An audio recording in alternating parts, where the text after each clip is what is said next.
Hi, I'm Josh Henkin, creator of Sandbag Fitness Systems. This month's workout of the month, we're going to cover shouldering as is in the newsletter. What continues to surprise me is that shouldering is still a highly misunderstood drill.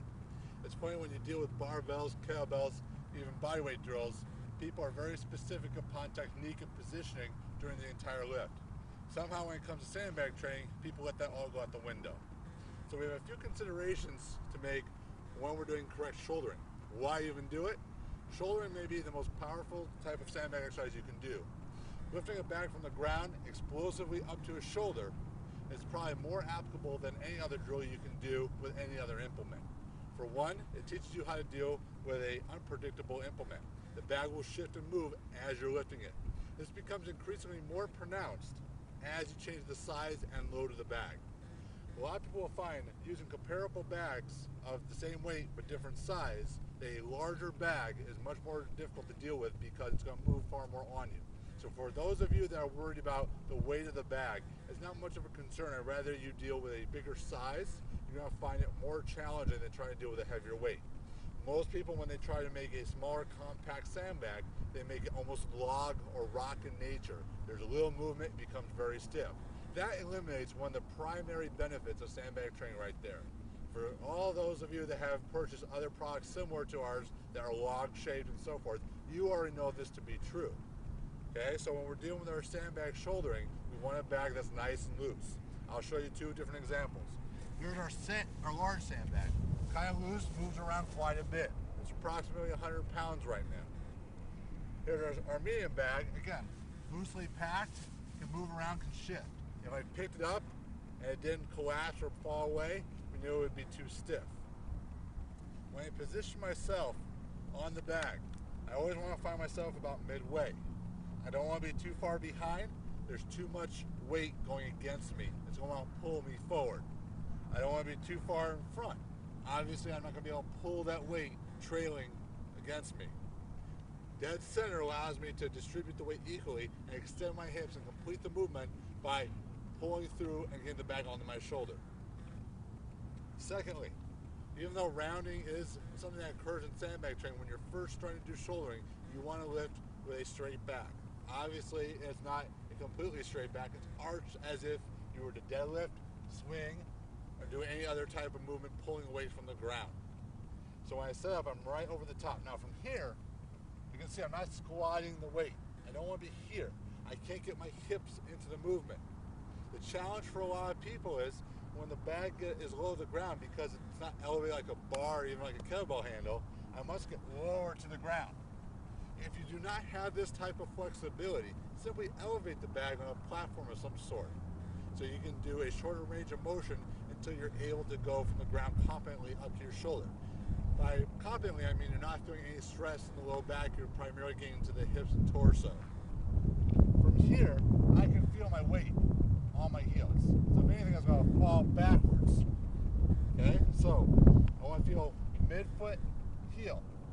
If you go on your toes, you will know immediately, because unlike any other object, the sandbag will pull you right forward, and basically you'll probably stumble right in front.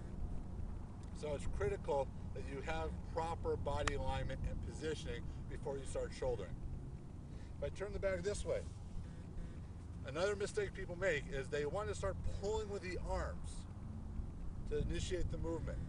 Because the bag feels so awkward and sometimes heavy, people want to bicep curl up the body. It becomes a very slow movement. For example, I've seen numerous times where people do shouldering movements like this.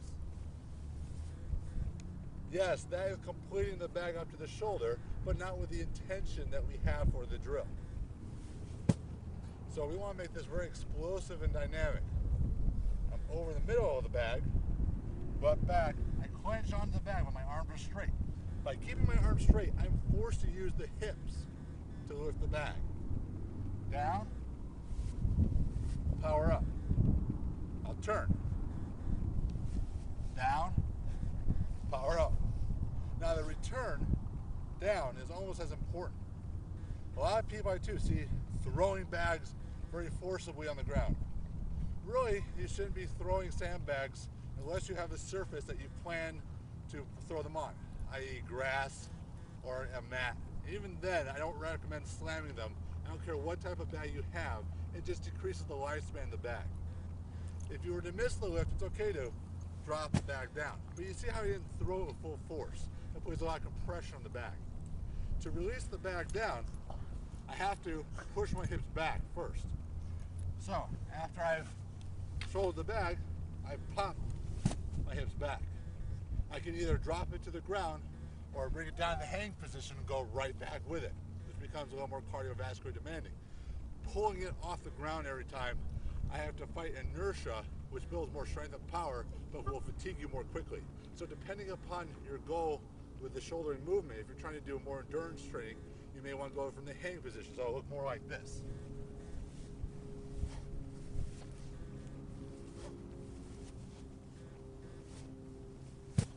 All right? So you see, when I did return to the ground, I sort of fell with it. I didn't slam it down to the ground.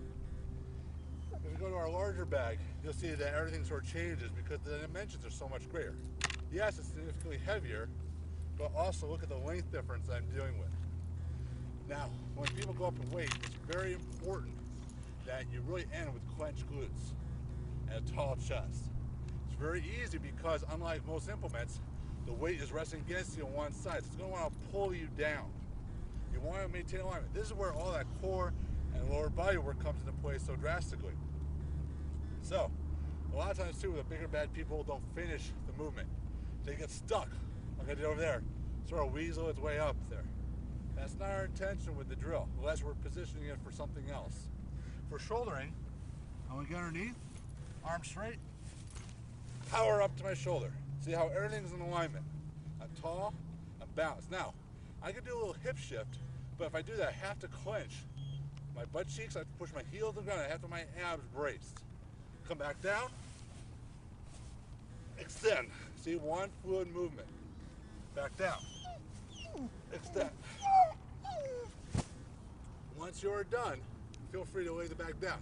Make sure that you don't compromise the quality of the repetitions, just do more work. Like I said at the beginning, it continually surprises me that for some reason when it comes to sandbag training, people let all the good rules of strength training go by. Positioning, technique, and posture. So you need to implement all of those when you're doing sandbag shouldering to get the most out of the movement. So look forward to next month's issue when we cover another great sandbag drill.